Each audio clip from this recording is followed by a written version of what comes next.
Hi friends, ఇవాళ ఆనపకాయ హల్వా నేర్చుకుందామండి. దానికి కావాల్సినవి ఆనపకాయ, ఇలాచీ పౌడరు, డ్రై ఫ్రూట్స్, నెయ్యి, పంచదార, గ్రీన్ కలర్ ఫుడ్ కలరు, ఇది తురుముకునేది.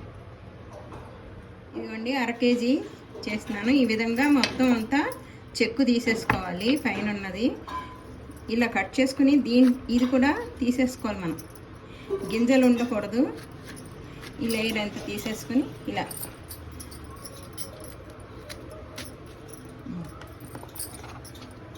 ఈ మెత్తగా ఉన్నదంతా తీసేయాలన్నమాట. మనం దాంతోపాటు గింజలు వచ్చేస్తాయి. ఇది కూడా పడేయాల్సిన అవసరం లేదండి, దీంతో పచ్చడి చేసుకోవచ్చు. అయితే హల్వాకి అయితే బాగుంటుంది, కానీ ఇలా తీసేసుకుందాం మెత్తగా ఉన్నది. ఇప్పుడు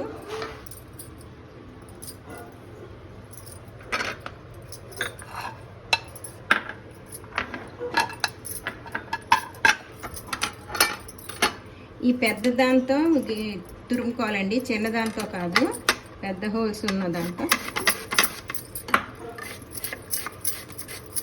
ఇవన్నీ ఈ 1/2 కేజీది ఇలా తురిమేసుకోవాలి. ఈజీగానే తురమబడుతుందండి, ఇది త్వరగానే అయిపోతుంది. సొరకాయ అంటే లేతగానే ఉంటుంది కదా. మిక్సీలో మటుకు వేసుకోకూడదండి, పేస్ట్లా అయిపోతుంది. అందుకే వెడల్పు దాంతో కూడా సన్నదాంతో కూడా గీరకూడదు, తురుముకోకూడదు. ఇలాగా వెడల్పుగా ఉన్న పెద్ద హోల్స్ ఉన్న దాంతో తురుముకోవాలి. త్వరగానే అయిపోతుంది, అంత టైం పట్టదు.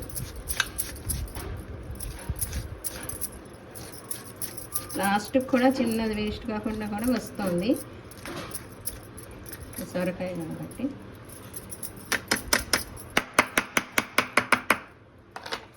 ఇప్పుడు మనం ఇలా వచ్చింది కదా తురుమంతాను, దీన్ని ఇలా గట్టిగా పిండేసుకోవాలి. దీంట్లో నీరు ఎక్కువ ఉంటుంది, సొరకాయ నీరు శాతం కదా. ఇలా పిండేసుకొని ఇవి ఎన్ని కప్పులు అయితే 3 కప్పులు వస్తే 1.5 పంచదార వేసుకోవాలండి.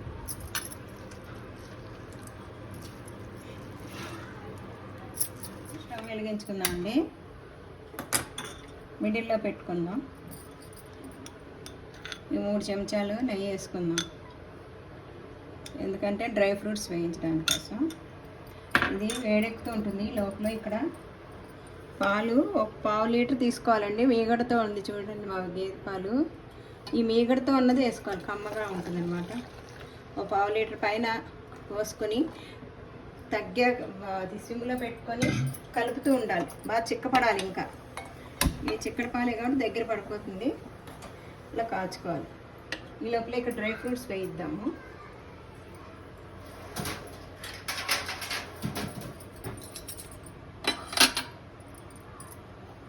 నెయ్యి వేడెక్కింది. జీడిపప్పు, బాదము, కిస్మిస్,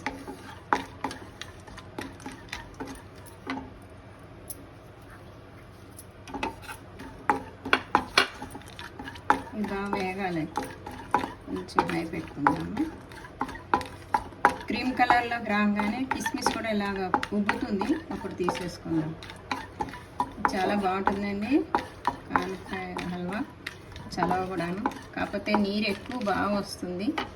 ఇక నీరు పిండితే ఎంత వచ్చింది చూసారా. ఇది ఏ మొక్కల్లో పోసుకోవటమే, దాన్ని యూజ్ ఏం లేదు.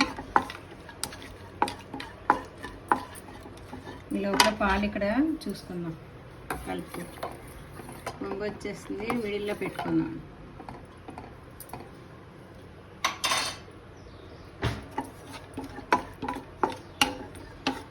తురమడం కూడా ఈజీనే, త్వరగానే అయిపోతుంది హల్వా. ఇది చూసారా కిస్మిస్ ఎలా పొంగుతుందో. ఇప్పుడు తీసేసుకుందాం. బాస్ స్టిమ్లో పెట్టేసుకుని ఈ డ్రై ఫ్రూట్స్ అన్నీ వేగినవి తీసేసుకుందాం.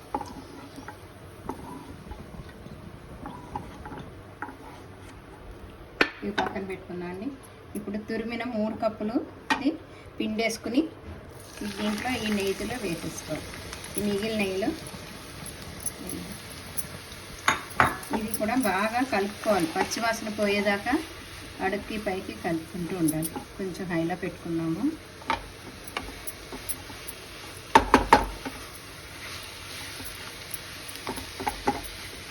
మొత్తం అంతా వేగాలి. ఈ పచ్చివాసన పోయి కమ్మదనం వచ్చాక అప్పుడు పంచదార వేసుకోవాలి.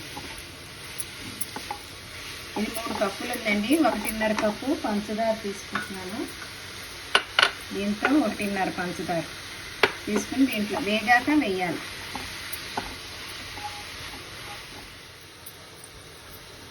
ఇదిగోండి పంచదార 3 కప్పులు తురుము ఉంది కాబట్టి 1.5 పంచదార వేసేసుకోండి. తినేవాళ్ళు ఉంటే వేసుకోవచ్చు, మరీ వేరేగా తీపి అయిపోతుంది. చాలు ఇది క్వాంటిటీ. ఇప్పుడు మళ్ళీ లిక్విడ్ అవుతుంది, మళ్ళీ కలుపుకుంటూ ఉండాలి.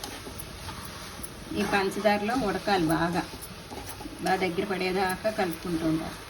మధ్యలో ఇక్కడ పాలు కూడా చూసుకుంటూ ఉండాలి. అవి కూడా బాగా దగ్గర కొంచెం బాగా దగ్గరికి రావాలి. మనం 1/2 లీటర్ 1/2 పావు అవ్వాలి. చూసారా కరిగిపోయింది పంచదార. ఇది ఇలా పంచదారలో ఉడుకుతుంది అన్నమాట. దగ్గరికి వచ్చాక దాకా కలుపుకుంటూ ఉండాలి. పంచదారలో ఉడుకుతుంది. ఇది కొంచెం మిడిల్లో పెట్టుకొని ఇప్పుడు ఇది చూద్దాం. పాలు చూస్తారు కదా, ఇలా పాలకోవా స్ట్రెచ్లోకి వచ్చింది. ఇలా చక్కగా కొంచెం ఉంటే పాలకోవా అయిపోతుంది. ఇప్పుడు తీసుకుందామండి. దీన్ని తీసుకొని స్టవ్ ఆర్పేసి దీంట్లో వేసుకుందాం.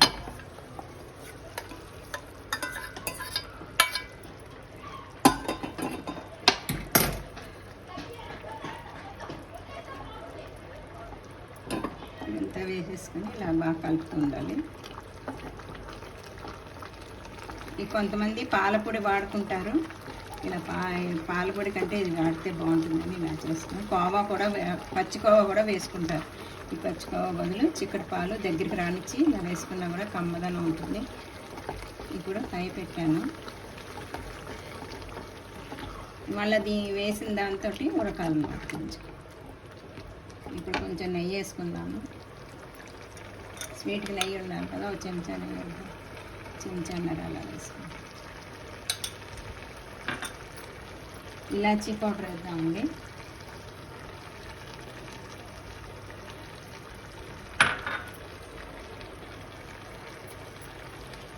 ఈ పాలల్లో గ్రీన్ది ఒక చిటికెడు కలుపుకొని ఉంచుకున్నాను. డైరెక్ట్ వేసే బదులు ఇలా వేస్తే అంతా అంటుకుంటుంది. కూడా ఇలా పైన జల్లితే ఒక చోట తెల్లగా ఒక చోట గ్రీన్గా ఉంటుంది. పాలల్లో చల్లారిన పాలల్లో ఈ కలర్ వేసేసుకుంటాం. ఒక చిటికెడు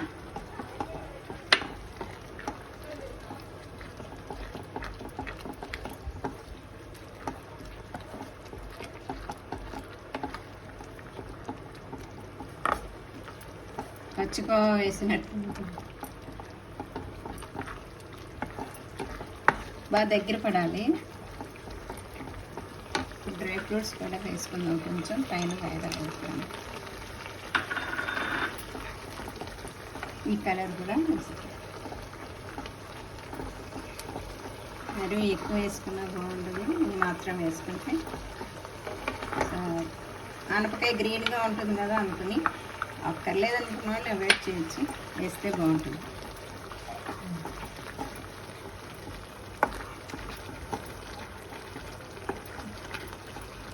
చూసారా దగ్గరకు వచ్చేసింది.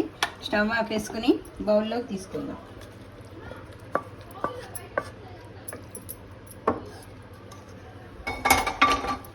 పైనుంచి గార్నిష్ చేసుకుందామండి.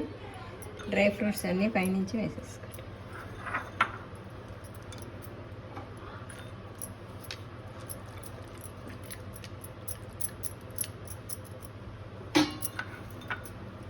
ఇదండి ఆనపకాయ హల్వా.